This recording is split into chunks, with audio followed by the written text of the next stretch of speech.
సూర్యుడికి ఉదయాస్తమయాలు లేవని వైశంపాయన మహర్షి వేదంలో చెప్పిన మంత్రం చెప్తున్నాం. నోదేతి నోస్తమేతి నాస్తమేతి ఇది చెప్పారు ఇక్కడ. అతడు ఉదయించడు, అస్తమించడు, చూసే చూపు బట్టి అలా అనిపిస్తాడని మంత్రం ఉందండి వేదంలో. ఇప్పుడు ఏం చెప్తారు చూడండి ఇక్కడ. అంతేకాదు భూమి రోదసిలో ఉన్నది అని చెప్పారు. అందుకని భూమి బల్లపరుపుగానే ఉంటుంది అని ఒక మత గ్రంథంలో రాస్తే ఒక సైంటిస్ట్ అలా ఉండదు అంటే మా రిలీజియన్ని కాదని సైన్స్ చెప్తావని వాడి చర్మాన్ని ఒలిచేశారు ఇతర మతస్థులు తెలుసా. వాళ్ళు ఇక్కడ శాంతి, పావురము, ప్రేమ అని ప్రపంచంలో తిరుగుతూ మనల్ని భ్రష్టు పట్టిస్తున్నారు తెలుసుకోండి. ఇక్కడ సైన్స్ని కౌగిట్లో పెట్టుకుని కడుపులో దాచుకున్న మతం పేరు హిందూ మతం తెలుసుకోండి. ఇక్కడ the scientific and philosophical religion. ఇవి ఆవేశపు మాటలు కాదు, ఆలోచనతో చెప్తున్నది. ఇంత జ్ఞానాన్ని విస్మరిస్తే బ్రతుకుతున్నారే అనే ఆవేదనతో చెప్తున్నది. గ్రహించండి. ఇక్కడ చేతకాక కాదు, మనకు అర్థమవడానికి చూపిస్తున్నాడు.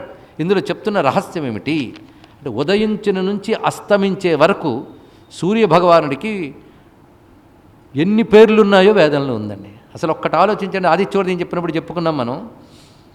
సూర్యుడికి ఎన్ని పేర్లున్నాయి అంటే అసలు పుస్తకాలు చదవని వాళ్ళు కూడా భారతదేశంలో కనీసం 10 పేర్లు చెప్పగలరు, అవునా లేదండి? మిత్రుడు, రవి, సూర్యుడు, భానుడు, ప్రభాకరుడు, భాస్కరుడు అని చెప్పగలరు కదా. ఇన్ని పేర్లు బట్టినే ఆ సూర్యుడికి ఇన్ని పేర్లు పెట్టారంటే ఒక్కొక్క పేర్లు ఆయనకు ఒక్కొక్క శక్తిని చూపిస్తున్నాడు. అది అర్థం ఇక్కడ. అంత బాగా అర్థం చేసుకున్నారు మన వాళ్ళు.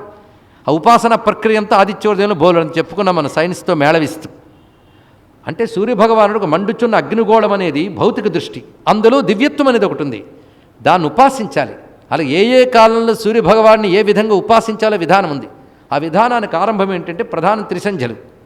త్రిసంధ్యల్లో గాయత్రి రూపంగా సూర్యభగవాన్ని ఆరాధన చేస్తే గాయత్రి వేదమాత, ఆ స్వరూపం సూర్యమండలాంతర్గతం. అలా ఉపాసన చేసి శాస్త్రములు అధ్యయనం చేసిన కాలం మనది. మహానుభావుడు ఇక్కడొక్కాలు అక్కడొక్కాలు వేశాడు అంటే అర్థం పరమాత్మని ప్రత్యక్షం చేసుకుని సంధ్యోపాసన ద్వారా వేదాది విద్యలు పొందాడు అనేది దీనిలో దాగినటువంటి అంతరార్థం. నమ్మిన వాళ్ళు నమ్మండి, నమ్మకపోతే ఈ విధంగా అన్వయించుకోండి. ఇక్కడ తెలుసుకోండి. ఇక్కడ అందుకే సూర్యగమనాన్ని పరిశీలిస్తూ సూర్యభగవాన్ని ఉపాసించి ఆయన అనుగ్రహం వల్ల జ్ఞానం పొందాడు. అందుకే ఆయన సూర్య శిష్యుడు. దీన్ని బట్టి మనకు చెప్తున్నది ఏంటంటే పిల్లలారా ముప్పుట్ల సంధ్యాకాలాల్లో సూర్యుడిని ఆరాధించండి, మీ బుద్ధి పెరుగుతుంది, తెలివితేటలు పెరుగుతుంది, మీరు జ్ఞానులు అవుతారని చెప్పాడు. వేదం అనే శబ్దానికి జ్ఞానం అనే అర్థం. ఆ జ్ఞానం ఎవరి వల్ల వచ్చింది? ఆయనకి సూర్యుని వల్ల. ఇది సూర్యోపాసన వల్ల అంత జ్ఞాని అయ్యాడు. అందుకే సూర్య శిష్యుడండి. ఆ విధంగా మహానుభావుడు అంత శాస్త్రవేత్త అవ్వడానికి కారణం ఏంటంటే సూర్యుని అనుగ్రహం. త్రయీమయా యత్రిగుణాత్మధారిణే విరించి నారాయణ శంకరాత్మనే ఋగ్యజుస్సామ పారగ. ఎక్కడ విన్నట్టుంది కదా ఆదిత్యోదయంలో మాట. సర్వవేదస్వరూపుడు సూర్యభగవానుడు. అందుకే ఋగ్వేదము మండలము, యజుర్వేదం పురుషుడు, సామము కిరణములుగా కలిగినటువంటి సూర్యభగవానుడికి నమస్కారము అని చెప్పారు ఇక్కడ. అలా చూస్తే సూర్యుడు జ్ఞానాన్ని ఇస్తాడు, మీరు ఎలా చూస్తే అది ఇస్తాడు ఇక్కడ. ఆ విధంగా ఉపాసన చేశాడు మహానుభావుడు ఇక్కడ. అందుకే సూర్యోపాసకుడు, సూర్య శిష్యుడు. ఆ సూర్యుడు అనుగ్రహించి తన తేజస్సుని ఇచ్చాడు. ఇది కూడా తెలుసుకోండి ఇక్కడ. అయితే ఇప్పుడు వస్తున్నాం సువర్చలాంజనేయ వృత్తాంతంలోకి. ఇప్పుడు ప్రవేశించాం. ఇప్పుడే 3 కళ్ళతో అవతారాన్ని ఎలా చూడాలో మంత్రశాస్త్రం ద్వారా అనేది మనం ఎలాగో గమనించుకున్నాం. ఇప్పుడు చెప్తున్న అంశం ఏంటి? సువర్చలాంజనేయం. సువర్చలాంజనేయం అనే మాట మనం గమనించినట్లయితే సూర్యభగవానుడు కూతురు సువర్చల, ఆవిడిని హనుమంతుడికి ఇచ్చి వివాహం చేసేట. వాళ్ళ కళ్యాణం ముహూర్తం కూడా చెప్పారండి పెద్దవాళ్ళు. జ్యేష్ఠ శుద్ధ దశమి ఆ రోజున సువర్చల ఆంజనేయ కళ్యాణం చేస్తారు హనుమద్ ఉపాసకులు. అది చూసి పండితులు అనుకునే వాళ్ళు విమర్శిస్తూ ఉంటారు. ఇది మనం చూస్తూ ఉంటాం. అంతేకాదు పరిశీలించకుండా అవే పురాణాల్లో లేదండి అంటారు. అన్ని పురాణాలే చెప్పాలండి. ఇక్కడ మంత్రశాస్త్రం ఒకటి ఉంది కదా, అది కూడా మనదేగా. అందులో వేద ప్రమాణాన్ని చెప్పే మంత్రశాస్త్రం పరాశర సంహిత, సుదర్శన సంహిత, అగస్త్య సంహిత, నారద సంహిత, సనత్కుమార సంహిత. ఈ సంహితలో హనుమాన్ మంత్రాలు చాలా ఉన్నాయి. అన్ని వేద ప్రమాణంతో ఉన్నవే. పైగా అగస్త్యుల వారు పరాశర మహర్షి వేద ఋషులేగా. అటువంటిప్పుడు వేద ప్రమాణం ఇందులో చూడాలి. అయితే ఇక్కడ మనం తెలుసుకోవాల్సింది ఉపాసనామూర్తులను ఆరాధన చేసేటప్పుడు అవి పాత్రలు కావు, వాటి కథలుండాలని ఎక్కడ ప్రమాణము లేదు. ఆ ఉపాసనలో చెప్పబడ్డ శక్తులు ఒక మూర్తి ధరించితే ఆరాధింపబడుతుంటుంది. అందుకే దేవత ఉపాసనలో బ్రహ్మచారి రూప ఉపాసన, భార్యలతో ఉన్న రూప ఉపాసన 2 ఉంటాయి. కొంచెం ఆలోచించండి. గణపతి బ్రహ్మచారి, సుబ్రహ్మణ్యుడు బ్రహ్మచారి. ఎప్పటికీ సుబ్రహ్మణ్య ఆరాధన చేస్తే మీ ఊళ్ళో సుబ్రహ్మణ్యుడి గురించి కూడా చెప్పుకున్నామండి కదా. సరే, అరణ్య పర్వంలో చాలా చెప్పాను, నాకు గుర్తు. వేరేగా సుబ్రహ్మణ్యుడి గురించి చెప్పకపోయినా అక్కడ కొంతమేరకు చెప్పుకున్నాం. సుబ్రహ్మణ్యుడు వటువు, బ్రహ్మచారి. ఇప్పటికి కొంతమంది పెద్దలు ఉన్నారు, సుబ్రహ్మణ్య షష్ఠి చేస్తే వటువుని పూజిస్తారు, ఎందుకంటే బ్రహ్మచారి కనుక. గణపతి కూడా బ్రహ్మచారి. కానీ కొంచెం ఆలోచిస్తే సుబ్రహ్మణ్యుడికి 2 భార్యలు, వల్లి, దేవసేన. గణపతికి అంతేనా? పుష్టి తుష్టి అని 2 భార్యలు ఉన్నాను మరొక మంత్రశాస్త్రం చెప్తోంది. ఇది కాక వల్లభ, మహాలక్ష్మి భార్య ఉందిట. ఏమిటండి ఇది, వీటికి లెక్క ఉందా అంటే అందుకే చెప్పాం, ఇవి పాత్రలు కావు, పురాణాలు కావు. వారి శక్తులని భార్యాస్థానంలో పెడతారు, శక్తి మంతుణ్ణి భర్తృస్థానంలో పెడతారు. ఇది తెలుసుకోవాలి ఇక్కడ. ఒక అవిభాజ్యమైన శక్తి ఉంటే దాని భార్య అంటారు, ఆ శక్తి ఎవడిదో అతని భర్త అంటారు.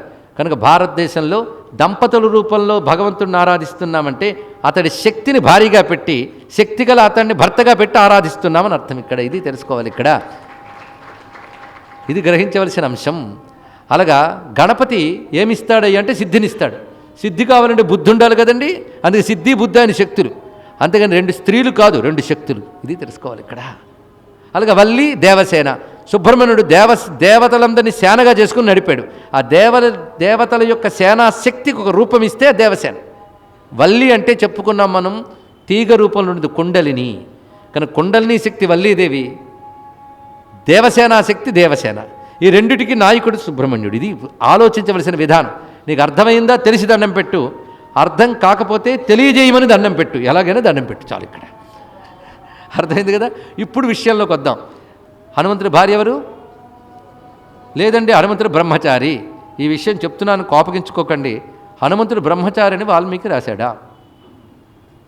రామాయణం మరొక్కసారి చదివితే హనుమంతుడికి పెళ్ళి కాలేదని ఎక్కడైనా రాశాడా? మరి భార్య గురించి చెప్పలేదండి అంటే చెప్పలేదు, అంతేగాని భార్య లేదని చెప్పాడా? చాలా పాత్రల గురించి ఆయన చెప్పలేదు. ఆ మాత్రంకి వస్తే జనక మహారాజు భార్య పేరు కూడా చెప్పలేదు.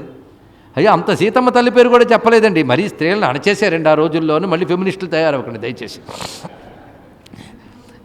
పాత్రకి ఎంత అవసరం అంతే చెప్తాడంతే. ఇక్కడ అది చెప్పలేదు, ఆయన మీద ఎగరక్కర్లే.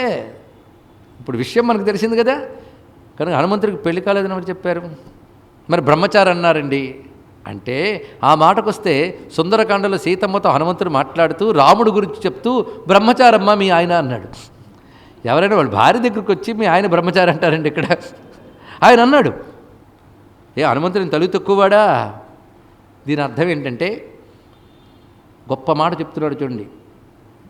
ఒక పురుషుడు వివాహమైన తర్వాత ఏకపత్ని వ్రతుడై తన భార్యతో మాత్రమే ఉంటూ పరస్త్రీ వ్యామోహం లేకుండా ఉంటూ నియమంతో మళ్ళీ సంసారం చేసినప్పుడు, అంటే పర్వకాలాల్లో, దినకాలాల్లో, పుణ్యకాలాల్లో, గ్రహణాదుల్లో, సంక్రమణాదుల్లో భార్యాసంగమం కూడా లేకుండా జీవించుతూ నియమబద్ధుడై ఉంటే వాడిని ప్రాజాపత్య బ్రహ్మచారి అనాలి. బ్రహ్మచారి ఇన్ని రకాలు ఉంటుందని కూడా తెలియదు. ఎందుకంటే జితేంద్రియత్వం అనే గుణమే పోయిన రోజుల్లో ఇవి ఎక్కడ అర్థమవుతాయండి ఇక్కడ.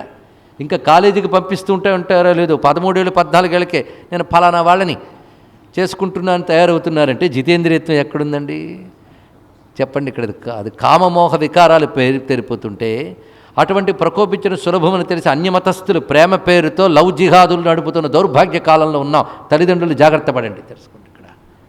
అటువంటిప్పుడు హనుమంతుడిని ఆదర్శంగా చూపిస్తే చదువుకోవడానికే పాఠశాలకి కాలేజీకి వెళ్ళాలని బుద్ధి వస్తుంది, తెలుసుకోండి ఇక్కడ. జితేంద్రియత్వం అంటే అది అర్థం. అది వివాహమైన తర్వాత కూడా జితేంద్రియత్వం ఉండాలి, అది చూపిస్తున్నాడు ఇక్కడ. అందుకే హనుమంతుడు మీరు పెళ్లి కాలేదు బ్రహ్మచారి అనుకున్నా తప్పు లేదు, పెళ్ళైనా బ్రహ్మచారి అనుకుంటే తప్పు లేదు.